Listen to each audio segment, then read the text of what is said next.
আজি মই এবিধ এনেই সৰু চৰাইৰ বিষয়ে কথা ক'ব ওলাইছোঁ। ঘৰ চিৰিকাতকৈও সৰু। আৰু সেই চৰাইবিধৰ নাম পোৱা নাছিলোঁ প্ৰথমতে, কিন্তু সদায় দেখা পাওঁ।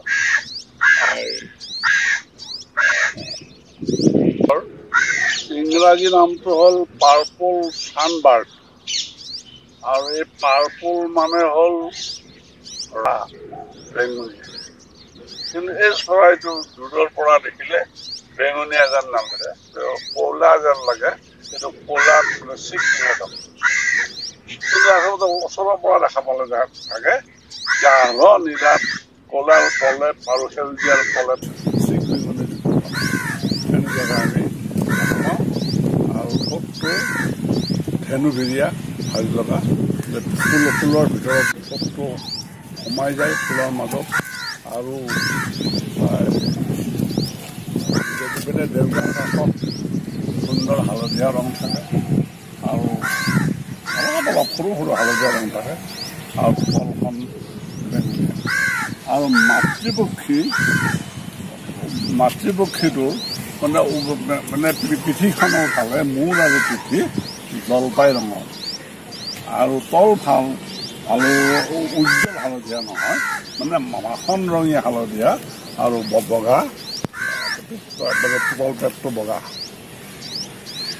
কিন্তু মানে প্ৰজনন কালত এই চৰাইবিধৰ মানে পিতৃপক্ষীটো ইমান উজ্জ্বল দেখা হয়, বহুত ভাল লাগিছে। কিন্তু যেতিয়া প্ৰজনন কালটো গ'ল গুচি, তাৰপিছত কিন্তু ইহঁতৰ ৰংটো আস্তে অকণমান হ'ব ধৰে, কমি যাব ধৰে, আৰু তেতিয়া আচল যিটো তাৰ ৰং সেইটো আহি পৰে। কিন্তু এই জলপাই ৰঙৰ নহয়, এই মানে বেঙুনীয়া আৰু ৰঙা নীলা মাজৰ এটা সাদৃশ্য থকা চৰাই হৈ পৰে। যা হওক, ইয়াৰ মানে অসমীয়া নাম পোৱা নগ'ল কাৰণে মই দি লৈছিলোঁ 1972 চনত মৌখোৱা।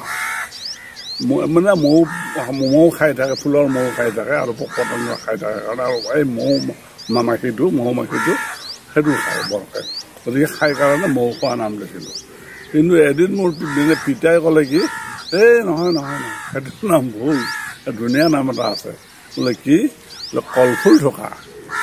বোলে হয়তো কলফুল থকা বুলি কোৱাৰ পিছতে দুদিনমান পিছতে দেখা পালোঁ ঘৰৰ কাষত মানে কলফুলৰ এই সৰু সৰু বগা সেই মাছৰ শলাৰ দৰে তাতে মৌ দি পেলাই মৌ খাই আছে। সেইকাৰণে তাৰ নাম কলফুল থকা। আচলতে সুন্দৰ প্ৰতিষ্ঠিত নাম পাই পেলাই মই বৰ সুখী হ'লোঁ। গতিকে এই পাৰ্পল ছানবাৰ্ড, এইটো বিজ্ঞানৰ নামটো হ'ল নেক্টাৰিনিয়া এছিয়াটিকা। এছিয়াটিকা কোৱা হ'ল তেতিয়া আমাৰ এছিয়া মহাদেশৰ ভিতৰৰ চৰাই। গতিকে ইহঁতৰ অৰ্ডাৰটো হ'ল পেচাৰি ফৰ্মিছ অৰ্থাৎ বৰ্গ, আৰু গোত্ৰ অৰ্থাৎ ফেমিলি হ'ল নেক্টাৰিনিডি। এই চৰাইবিধক আমাৰ ভাষাত আমি যিদৰে কওঁ কলফুল থকা, ঠিক তেনেকৈ কৈছে মধুকৰ, হিন্দীত কৈছে ফুল চুংহানি, সংস্কৃত নামটো হ'ল মধুকৰ, আৰু আমাৰ ভাষাত ক'ব পাৰোঁ আমি মধুভোগ, আৰু হিন্দীত ফুল চুংহানি, ফুল চুহি খাই কাৰণে ফুল চুংহানি। বঙালী নাম টুনটুনি বা মৌচুং, গুজৰাটৰ নাম ফুল চাকলি, পাঞ্জাবী নাম কলাপিদ্যা, মাৰাঠী নাম চুমকা, তামিল নাম পুক্কু দিছাম, মালায়ালাম কুকুৰাপ্পাম তনকালি, সিন্ধি নাম দানবাৰ্গ, তেলেগু নাম তেন্নাপিত্তা, আৰু বিহাৰৰ নাম ডুগডুগি। এই চৰাইবিধৰ আকৌ মানে উপপ্ৰজাতি আছে তিনিটা। সেই তিনিটা এইটো যেনেকৈ আমি ক'লোঁ যে নেক্টাৰিনিয়া এছিয়াটিকা, এই উপপ্ৰজাতিকেইটা হ'ল নেক্টাৰিনিয়া এছিয়াটিকা, আৰু দ্বিতীয়টো হ'ল নেক্টাৰিনিয়া এছিয়াটিকা ব্ৰিষ্টিছ, আৰু ৩ নম্বৰটো হ'ল নেক্টাৰেনিয়া এছিয়াটিকা ইণ্টাৰমিডিয়া। এই ৩টা উপপ্ৰজাতিত বিভক্ত হৈ আছে। এই চৰাইবিধ এটা মোৰ ব্যক্তিগত অভিজ্ঞতাও আছে আৰু ইহঁতে ঘৰৰ কাষৰ ফুলনি, খেতি পথাৰ বা উদ্যান এইবিলাকত ঘূৰি ফুৰে। ইহঁতে ফুলৰ মাজে মাজে ঘূৰি ফুৰে আৰু ফুলৰ মৌ পান কৰোঁতে ফুলৰ ৰেণু ফুলৰ মৌ খাই থাকোঁতে পৰাগ কোষত হেৰি হৈ ইহঁতৰ ফুলটো ফুলাত সহায় কৰে, সফল হোৱাটো সহায় কৰে। আৰু এই ফুল খাব অহা যিবিলাক মৌ মাখি, বিভিন্ন পোক পতংগ, পখিলা, কচলে এইবিলাক তৎক্ষণতে ধৰি খায়। আৰু ফুলটোৰ মাজত যেতিয়া ভাজি লগা ঠোঁটটো দিব সোমায় তেতিয়া ঢেকুৱাখনত দি হামিং বাৰ্ডৰ দৰে এনেকুৱাকৈ মাৰি থাকে বহুত সময়, মাৰি বৌ খাই থাকি আকৌ উঠি গুচি যায়। আৰু ইহঁতে মাৰ্চ মাহৰ পৰা বাঁহ বান্ধিবলৈ আৰম্ভ হয় আৰু এই বাঁহ বন্ধাৰ সময়ৰ আগমুহূৰ্তৰ সময়খিনিত এই পিতৃপক্ষীটো ইমান ধুনীয়া উজ্জ্বল ৰংচঙীয়া হৈ পৰে, ক'লা যেন দেখি যদিও দূৰৰ পৰা নীলিম এটা আভা চিকমিকনি আহি পায় আৰু সেই চিকমিকনিটোৱে সি এটা ডেন্স কৰিবলৈ চিউ টিউ চিউ টিউ এনেকুৱাকৈ ডেন্স কৰিব পাৰে। ডেন্স কৰাৰ পিছতে সিহঁতে বাঁহ সাজিব আৰম্ভ কৰে আৰু বাঁহ সাজিব আৰম্ভ কৰাৰ ক্ষেত্ৰত মাতৃপক্ষীৰ ভূমিকাটো বহুত বেছি। মাতৃয়ে শুকান ঘাঁহ, আঁহ, সৰু পেপাৰ কাগজ আৰু মকৰাৰ জাল এইবিলাক মিলাই পেলাই বাঁহটো বঢ়িয়াকৈ প্লাষ্টাৰ কৰি লয়। প্লাষ্টাৰ কৰিলে হাবিৰ মাজত এনেকুৱাকৈ বনাই নহয় কোনেও দেখা নাপায়। আপুনি ঘৰৰ ওচৰতে তাৰ বাঁহৰ ওচৰতে গ'লেও দেখা নাপায়, সাধ্য নাই। গতিকে আৰু কণী মই 3টা পাইছোঁ আৰু পোৱালিও 3টাই পাইছোঁ, কিন্তু বহুতে কৈছে 2টা বা 3টা পাৰে বুলি। মই কিন্তু বহুতবাৰ দেখা পালোঁ, 3টাই দেখা পাইছোঁ, তাৰ ওপৰত কমো দেখা নাই, বেছিও দেখা নাই। এবাৰ কি হ'ল, আচ্ছা মানে আমি কামাখ্যা মন্দিৰত গৈছিলোঁ।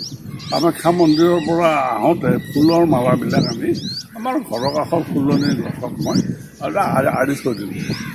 আঁৰি থৈ দি তলত ঠিক মানে মাৰ্চ মাহটো যাওঁ হৈছে আৰু তেনেকুৱা সময়তে মই এই ফুলৰ গুৰি খুচৰিব দি পেলাই এই উঠিব খোজোঁতে মূৰতে টেক্কা শব্দ এটা হ'ল। মই ভাবিলোঁ সাপ নেকি, বৰ ভয় খালোঁ। বৰ ভয় খাই ওপৰ পিনে চাওঁ যে 3টা পোৱালি মানে মাতৃয়ে খাদ্য লৈ অহা বুলি বা পিতৃয়ে খাদ্য লৈ অহা বুলি ভাবি পেলাই চাই আছে নহয়। তাৰপিছত মই চালোঁ যে কামাখ্যাৰ ফুলৰ মালাত মানে মকৰাৰ জাল মেৰাই লৈ পেলাই ইমান সুন্দৰকৈ বাঁহটো সাজিছে পোৱালি 3টা যাতে ওলাই যাব নোৱাৰে এনেকুৱাকৈ কৰি থৈছে। মই মানে আচৰিত খালোঁ আৰু তেতিয়াৰ পৰা মই সেই পৰিৱেশটো দিয়াৰ কাৰণে বহুত চেষ্টা কৰোঁ, কিন্তু এই মানুহৰ বেছি অহা যোৱা হ'ল কাৰণে সিহঁতে বাঁহ সাজিব এৰিলে যদিও সেই ঠাইখিনিলৈ প্ৰতি বছৰে আহে। এই মাৰ্চ মাহৰ পৰা মানে জুন মাহলৈকে সিহঁতে আহিয়ে থাকে অনবৰত, খালি বাঁহটো বিচাৰি থাকে, এনেকুৱা এটা পৰিৱেশ বিচাৰি আহে। কিন্তু মানুহৰ হুলস্থুলতে বেছি হৈছে কাৰণে সিহঁতে এতিয়া বাঁহখন সাজিব নোৱাৰা হ'ল, যে সেই পৰিৱেশটো নাই। গতিকে এই চৰাইবিধ অকল যে আমাৰ মানে অসমতে পায় আৰু সেইটো নহয়, আমাৰ মানে সমগ্ৰ ভাৰতবৰ্ষৰ যিবিলাক জোপোহা থকা পৰিৱেশ এইবিলাকত পায়। আৰু যিবিলাক মানে পৰ্ণপাতী অৰণ্য, বৰ্ষাৰণ্য আৰু জোপোহা অৰণ্য, ফৰেষ্ট্ৰি এইবিলাক য'তে ত'তে পায় আৰু দেখাই পায় আৰু অনবৰতে। আৰু সিহঁতে অনবৰত ব্যস্ত থকাৰ চঞ্চলতা দেখা যায় স্বভাৱত। আৰু সিহঁতক আমাৰ দেশৰ উপৰি মই আগতে কৈছোঁ যে বিজ্ঞানৰ নামটোত যিহেতু স্পেচিছটো এছিয়াটিকা আছে, দক্ষিণ এছিয়াৰ প্ৰায়ভাগ দেশতে আছে। আৰু সেইবিলাক দেশৰ কথা ক'ব গ'লে Myanmar, Bangladesh, Annam, Cambodia, Vietnam, Laos, Java, Sumatra, Borneo এইবিলাকলৈকে এনে ঘূৰি ফুৰি অহা যোৱা কৰি থাকে। গতিকে এইবিধ চৰাই বৰ মানে কোনো অন্যায় নকৰা চৰাই আৰু ইহঁতে কাৰো অন্যায় নকৰে, খুব মৰমীয়াল চৰাই। গতিকে ইহঁতক বাঁহৰ পৰিৱেশ দিব পাৰোঁ আমি ঘৰৰ কাষতে যদি সুন্দৰ কৰি মানে কোনো মানে হাইউৰিমে নোহোৱা জোপোহা গছত এই ফুলৰ মালা দীঘল কৰি দুডাল তিনিডাল মানে আনি থৈ দিব পাৰোঁ কোনেও নেদেখাকৈ তাতে আমি আনন্দমনে সিহঁতৰ বাঁহ পাব পাৰিম আৰু সিহঁতক উমলোৱা কাল